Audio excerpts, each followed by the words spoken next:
Hello watch fam, I'm the Chirpy Panda. In this channel we talk about affordable watches and how to get them onto your wrist, looking at reviews, unboxings, first impressions as well as custom building watches. Today we are very happy, I'm very happy to bring you the extremely popular Casio GShock GA-2100.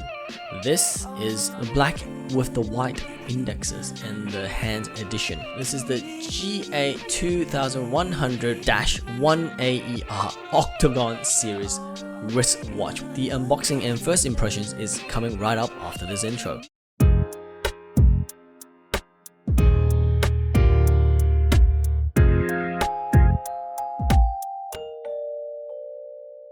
GShock, I believe, needs no introduction, being born since 1983 and being famous for their shock protection, or is it a painted and carbon fiber shell that they have for all their watches. More specifically, having like a high strength resin material which is reinforced by carbon fibers, as their website say. So for the GA-2100 or 2100, it has been labeled or famed the CasiOak, largely because it is inspired by the Audemars Piguet Royal Oak with the octagonal case and the very slick and clean design. It's also very thin. For a G-Shock, it is 11.5mm thin, so extremely thin for what it is, and how it just looks like the Royal Oak is probably the closest I'm ever gonna get to a Royal Oak. And in terms of the CasiOak, in this case, from the website they say that this was modeled after the DW5000C that went back in sale in 1983. I think that's probably what they're mentioning in terms of the heritage and how this is bringing back the heritage. But let's just jump straight into the unboxing and first impressions.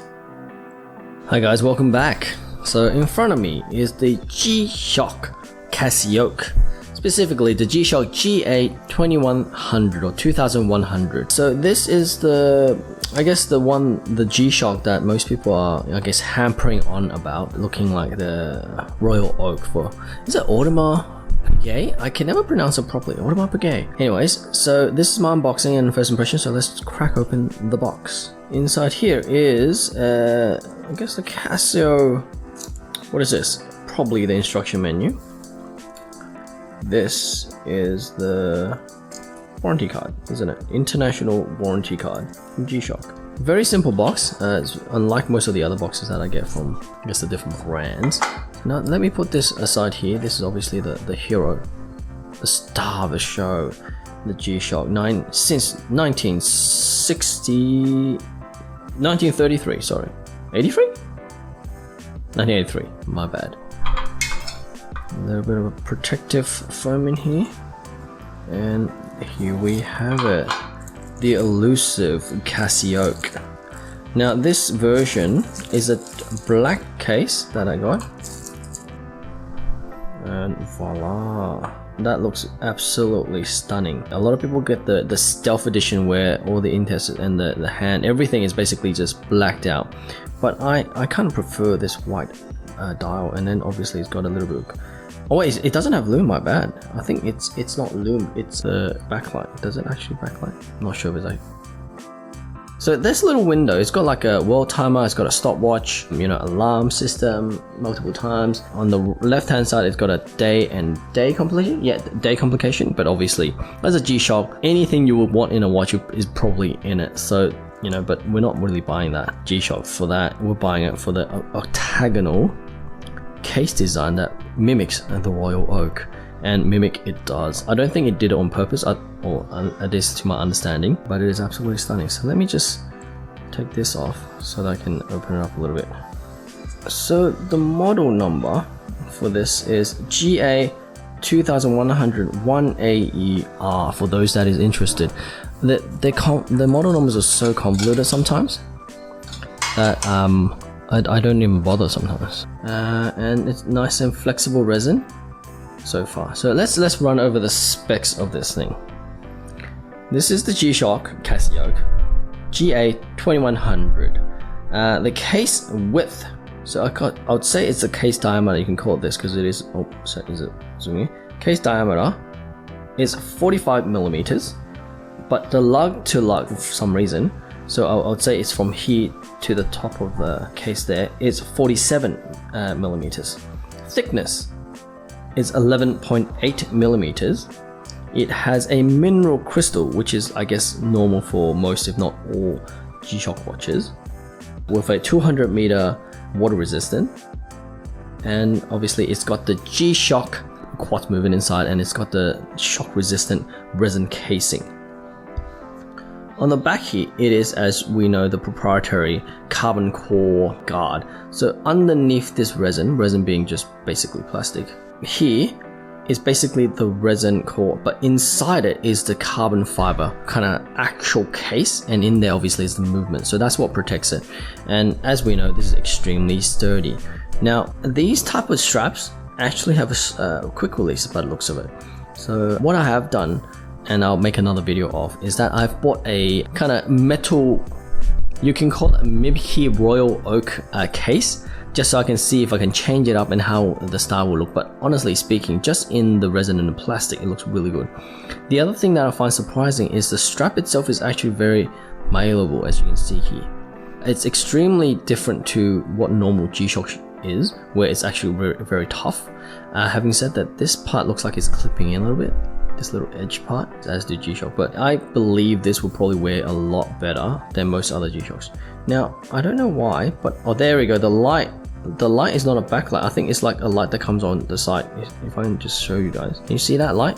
It just points inwards to show you on the bottom right. So at about 5 o'clock, almost between 5 and 4, there's a light that comes on, and the LED is backlit a little bit. Now, I don't know how this is going to perform at night. I don't believe it'll be doing super crash hot, but so far the overall impression of this watch is pretty nice. I mean, there has been glowing praise about this watch throughout the YouTube community and online, and I can definitely see why. Now, I picked this up for, I think, 120. Let me just quickly check the price. Okay, so I got it from a website called HS Johnson. I think it's a UK website, but I bought it in Australian dollars for a grand total of $144, which I guess that translates to about £99 or 110-ish US, give or take, which I don't think is it's not a bad price, especially when people are like kind of pushing up or driving up, the scalpers are driving up the prices. So for around that price, it's pretty good. So under 100 US or close to 100 US for this G-Shock is an absolute bargain. Can you see my thumbs up? Yeah, bargain. If you're gonna start paying stuff that's around the 200-300 US mark or 300-400 Australian mark, I think that's a bit too much for what it is. Obviously, I'll need to wear it. I want to do the case conversion with the Royal Oak metallic look. It comes with the Royal Oak style band as well. So when I get it, I'll post that up. I think that will it'll make it a little bit more special, and it's 100% reversible. So if I change this to the metal case, I can easily go back. And I think the only thing that I need to do is these 4 screws here. And the thing just pops out, and then boom, you're done. You got basically a brand new watch. Now, before I do anything, let's chuck this on the wrist, but let's check what I'm wearing right now. So I currently have, focus, my trusty SKX 007J with a grey, is this a grey pearl-on strap? And then for comparison's sake, because most people will probably have this watch, this is the G-Shock next to it, without it being worn, I guess. Very comparable in size. The lug to lug, I think, is almost identical to the SKX. I think SKX might be slightly smaller.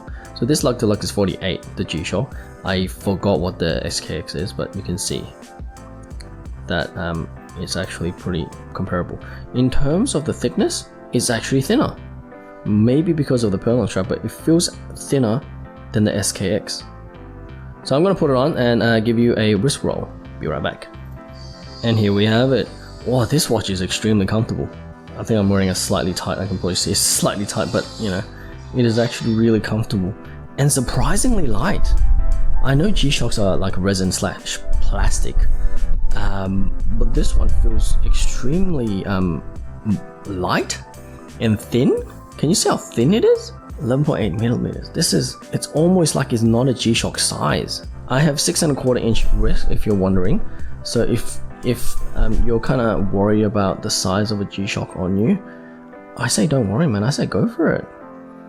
At the right price, definitely. If you can get it closer to 100 Australian and less than 100 in US, I'd say it's a go. It's definitely a go. The retail price is supposed to be 99 US anyways. So if you can get it at that or under at discount, wow, definitely a win. And funny enough, the actual metal case, that stainless steel case that I bought from China, AliExpress specifically, for this, it cost more than the actual watch. I think it cost like 150. So the case cost more than the actual watch. I'm a little stupid, but hey, what can I say? Anyways, let's turn the camera around and get my final thoughts. Welcome back, guys. So that was my unboxing and first impressions of the Casio GShock GA-2100. This thing, for lack of a better word, this thing is an absolute beauty, and I think I got the right model. There's a few other ones that I guess is, how would you say it, in different colors. There's one that was cheaper for 100 Australian in complete red. I don't think I can pull that off, honestly speaking. And there's another one that was in camo that was slightly cheaper, 120 or so in Australian. But the dial was a bit more complicated in terms of the color designs. I really like how it's just like the black.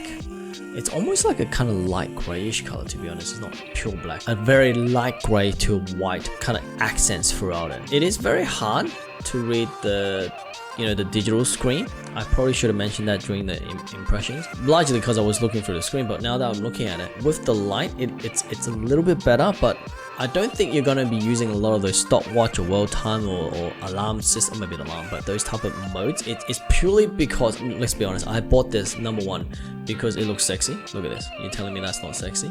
And number two, it's because I can actually translate this or transform this into something that is more like a Royal Oak, which is probably the closest thing I'm going to get in any time soon. I mean, they're 20,000-30,000, aren't they, in Australian dollars? Is it anytime soon? I mean, they're 20,000-30,000, aren't they? They're like expensive as heck. But otherwise, should you pick it up? From my first impressions, I obviously haven't used this long enough to give a long-term impression. I would say yes, this is, if you were afraid of picking up a G-Shock because of the size, this is probably the one you want to get. 11.8 millimeters thick. It's like any other watch you're gonna buy. If anything, I'm almost certain my SKX is thicker. The other thing is, if you like this kind of octagonal case design, go for it. This is it. This is the CasiOak. This is the Royal Oak. Anyways, that's my first impression box and unboxing. In probably a couple of weeks time, or maybe earlier, when I get the transformation or metal case from AliExpress, I will do another video. I'll show you how it's done, how easy it is. It'll be before and after, which one looks better. I might do a long-term review. If you can pick it up, get it. Don't go for the prices that are scalped. Don't go for the like double or triple price, because it's not really worth that much. At $100-ish, it's a good watch. It's a great watch. It will be a great beta watch, especially when I chuck a metal case. The thing is, if I put a metal case on this, it'll probably reduce the effectiveness of the shock resistance, but it'll look cool, I guess. Anyways, that was my take. If you liked the video, please consider clicking the like button. Leave me a comment, tell me what you thought. And if you haven't already subscribed, consider subscribing. I post weekly and I'll talk about watch reviews. I will do custom updates or custom mods on watches like these, and I'll also do long-term reviews on existing watch that I have, which ranges from Seiko's to Tag. I might even do a review on my wife's LV watch that I got, which is quartz, but I'll check it out. Otherwise, you guys have been amazing. I'm the Chirpy Panda, and I'll catch you in the next one. Peace!